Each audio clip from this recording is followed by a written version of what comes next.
Mother, do you think they'll like the song? Mother, do you think they'll try to break my pulse? Mother, should I build a wall? You know, my mama told me that if you ever become a rock star, don't smash the guitar. You know, because there are too many poor kids out there who see that stuff when all they want to do is play. So boy, you better let them play. Okay, now if my mama ever starts one of those conversations, your best bet is to pull up a chair, chief, because mama don't deal in the abridged version. She worries about me so much some days, it's like I'm watching windshield wipers on high speed during a light sprinkle. And I gotta tell her, hey, Ma, it's starting to make me nervous. My mama was born to be laid back, y'all, I swear.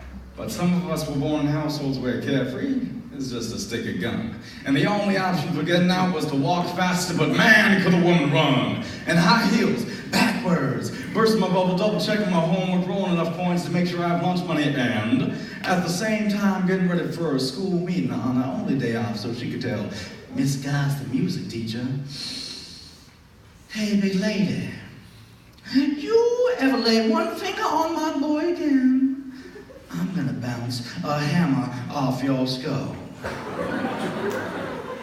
Of course, Mama's gonna help you build a wall. Legendary singer Frank Sinatra once sang, I've got you under my skin. Now, I'm sure we all understand how mothers feel about this. Their baby under their skin for 9 months, taking up their room, eating their food, making sure they can't do anything fun. For 9 months also, what? They can push them out and do the same thing for the next 18 years?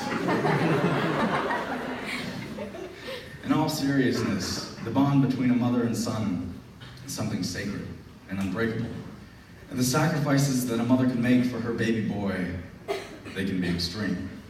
As seen in the cases of two single mothers in Buddy Wakefield's Guitar Repair Woman and Marshall Davis Jones's Spelling Father, two single mothers who will go to any lengths to fill the void left by an absentee father. Also, we have mothers who are too overprotective, and their sacrifices breed a wedge of resentment in between her and her child, as shown in Mother by Al Brooks, when a boy tries to confront his mother about his mommy issues. All woven together by Pink Floyd's Mother, a song about an overprotective mother who breeds a wall of insecurities and a pit of despair in which her child resides. Hush now, baby, baby, don't you cry. Mother will put all her fears into you. Mother will make all your nightmares come true.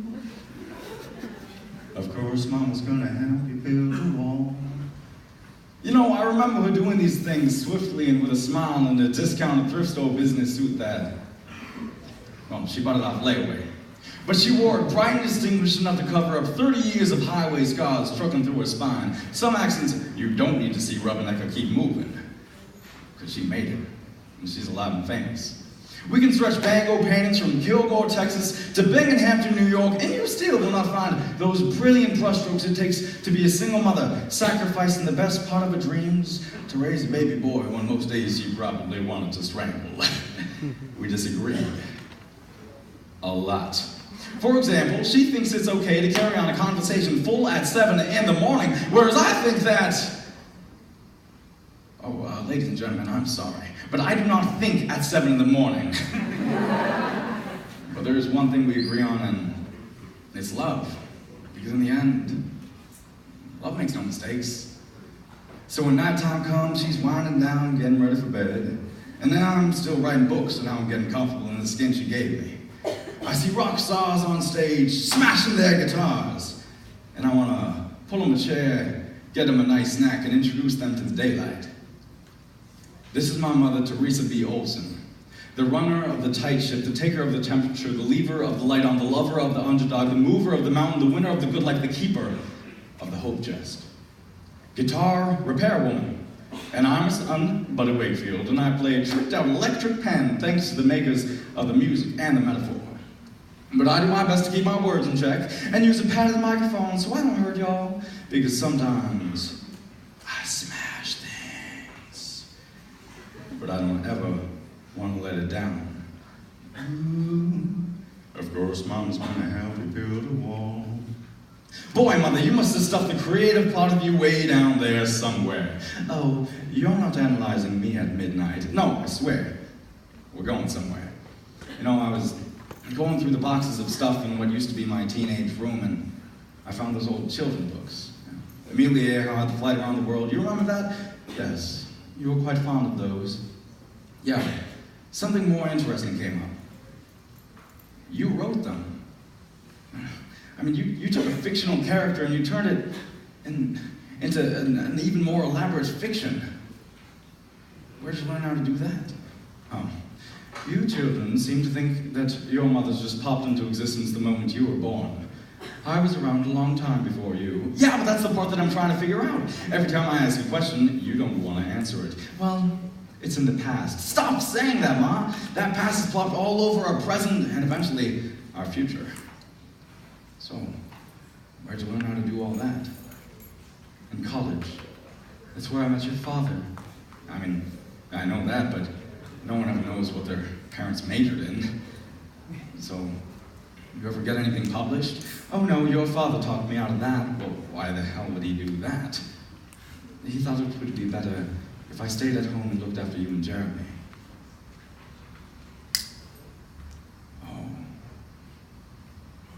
Mom, do you know what we just did?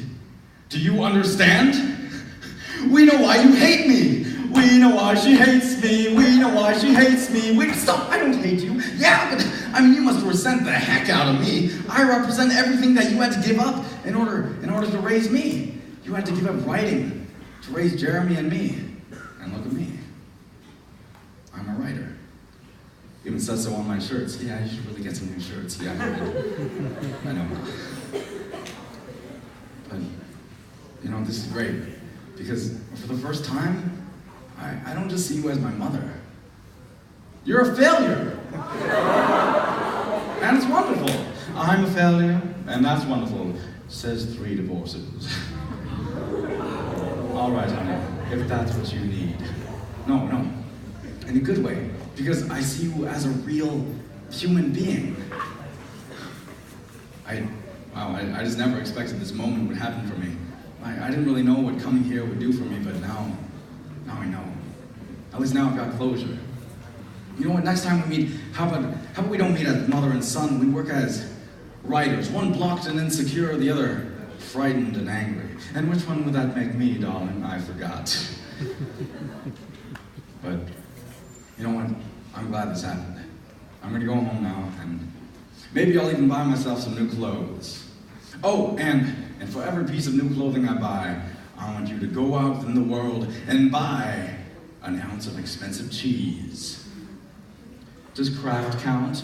Craft with a K or with a C? With a K. Yeah, it sure does. I'll miss you, Ma. I'll miss you too, darling. Hush now, baby, baby, don't you cry. Mother will check on your girlfriends for you. She won't let anyone dirty come through. Of course, Mom's gonna help you build a wall. Last night, I had the most amazing dream. In it, I was in a national spelling bee.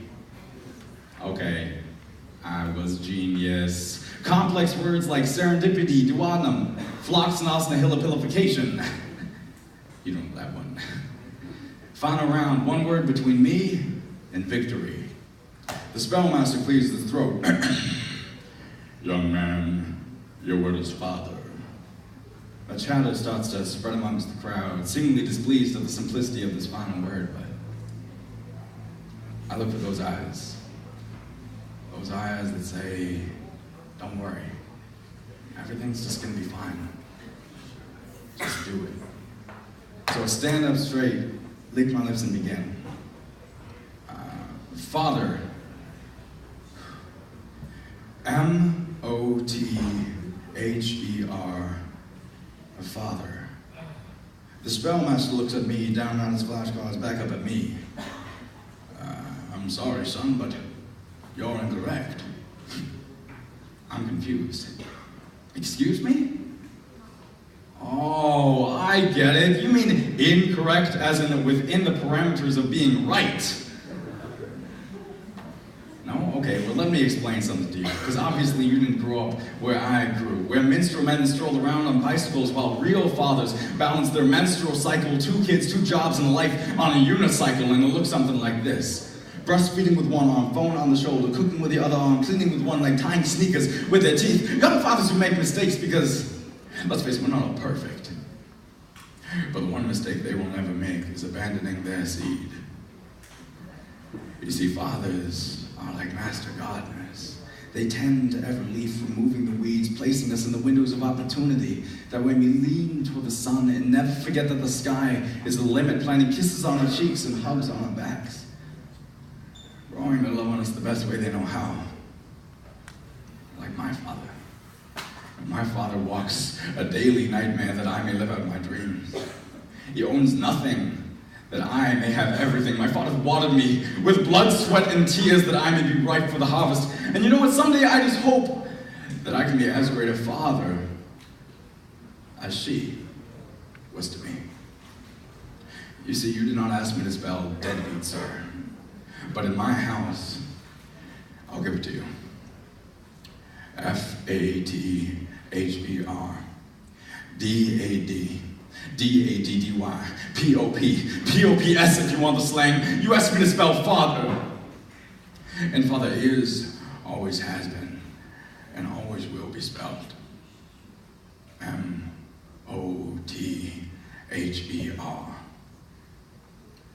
So pull out your encyclopedias, get out your sets of flashcards, open up your dictionaries. Frankly, I don't give a damn. Because what Webster says means nothing around here. Because around here, my father's sitting right there. And I love her. Hush now, baby, baby, don't you cry. Of course, Mama's gonna help build a wall. Thanks, Ma. But the wall, did it have to be so tall? Thank you.